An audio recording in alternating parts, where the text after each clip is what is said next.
અંગ્રેજ અધિકારીઓને દીધેલા પરચા બોલે હો, સાંભળજી એમાંથી એક પરચો।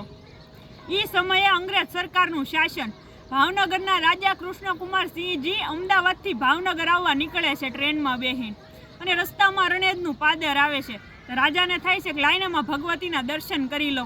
માં ભગવતીના દર્શન કરવા વહી જાય છે, તુંય ભવાની તુંય ભવાની તુંય ભવાનીનો જાપ જપતા જપતા જપતા। આ અંગ્રેજ અધિકારીને ગમતું નથી। થોડીક વાર થાય છે એટલે અંગ્રેજ અધિકારી કેવરાવે છે કે ભાઈ તમારા રાજાને કયો આવવું હોય તો બેસી જાય, ગાડી ઉપાડવાનો સમય થઈ ગયો છે।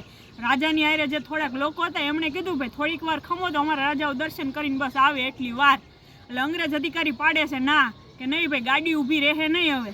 અને ગાડીમાં જેટલો કોલસો હતો એટલો કોલસો નાખીને ગાડી ઉપાડી, ગાડી એક ડગલું આગળ હાલી નહીં। અને એ સમયે અંગ્રેજ અધિકારીને પરચો દઈને કીધું હતું જ્યાં લગી મારો દીકરો આ ગાડીમાં ન બેહે ને ત્યાં લગી આ તારી ગાડીને એક ડગલું આગળ હાલવા દઉં ને તો હું બાપલ દેથા ચારણની વાંઢાળી બૂટ ભવાની મટી જાઉં। આવા પરચા બોલે।